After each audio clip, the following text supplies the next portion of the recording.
কোনো ধরনের সমস্যা ছাড়াই আলহামদুলিল্লাহ আমরা ইমিগ্রেশন পাস হলাম। আসসালামু আলাইকুম এভরিওয়ান। তো আজকে আমি শেয়ার করব আমার বাংলাদেশ টু রাশিয়া জার্নি। এখন আমি রওনা দিচ্ছি সিলেট ওসমানী আন্তর্জাতিক বিমানবন্দরের উদ্দেশ্যে। তো আমার প্রথমে সিলেট থেকে ঢাকা ডোমেস্টিক ফ্লাইটে যেতে হবে, এজন্য আর কি সিলেট এয়ারপোর্টে যেতে হচ্ছে।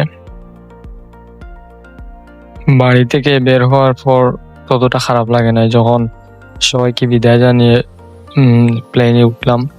তারপর খুবই খারাপ লাগছিল, কারণ অনেক দিনের জন্য ছেড়ে আসতে হচ্ছে আমাকে আমার প্রিয় মাতৃভূমি এবং আমার প্রিয় মানুষজন। এটা আসলে অনেক হৃদয় বিদারক এবং ইমোশনাল মোমেন্ট, বাট কিছু করার নাই।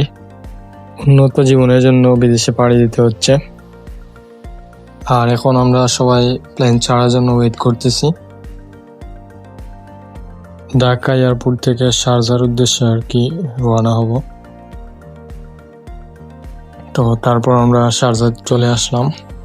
এটা 3 ঘন্টার ফ্লাইট ছিল।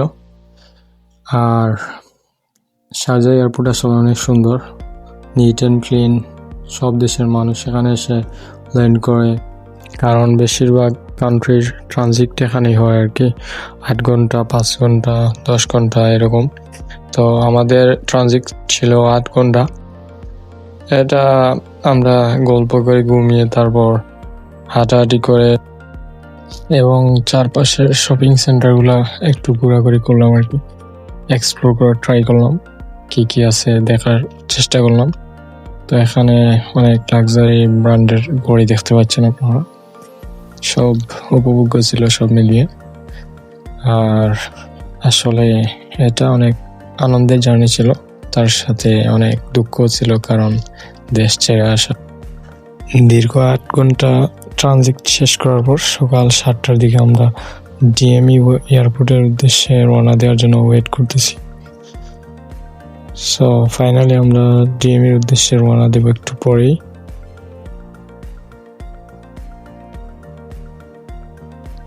আমাদের প্লেন রেডি, মস্কো ডিএমই এয়ারপোর্টের উদ্দেশ্যে রওনা দিতে। আর আমার এই জার্নিতে আমার বন্ধু আদিল ছিল সাথে। আমরা একই ইউনিভার্সিটিতে যাচ্ছি। ফাইনালি আমরা রাশিয়ার আকাশে এসে পৌঁছলাম। এটা অনেক আনন্দের ছিল এবং এক্সাইটমেন্টও কাজ করছিল, আর সাথে কিছু ভয় কাজ করছিল, কারণ তখন আর কি এয়ারপোর্টের ইমিগ্রেশনে কিছু প্রবলেম করতেছিল, অনেককে ডিপোর্ট করে দিতেছিল। সো এটা ভেবেই মনে করেন অনেক ভয় পেয়েছিলাম। সব মিলে আর কি এক্সাইটেড ছিলাম। কোনো ধরনের সমস্যা ছাড়াই আলহামদুলিল্লাহ আমরা ইমিগ্রেশন পাস হলাম এবং আমরা আমাদের ব্যাগগুলা বুঝে নিলাম আর কি। এয়ারপোর্টের বাইরে বড় ভাইরা আমাদের জন্য ওয়েট করতেছিল, তারা আমাদের আর কি রিসিভ করতে আসছিল। সবকিছু শেষ করে আর কি হালকা খেয়ে দিয়ে নিলাম, কারণ পেটে অনেক খিদা লাগছিল, এই জন্য আর কি পেট ভরে একটু খেয়ে নিলাম। আর সবশেষে আমরা আমাদের গন্তব্যে এসে পৌঁছলাম আলহামদুলিল্লাহ। আর এই দৃশ্যগুলো দেখছিলাম আর আল্লাহর কাছে শুকরিয়া আদায় করেছিলাম। এটাই ছিল আজকে আমার ভিডিও। আর নেক্সটে কি ভিডিও দেখতে চান কমেন্টে জানাবেন অবশ্যই।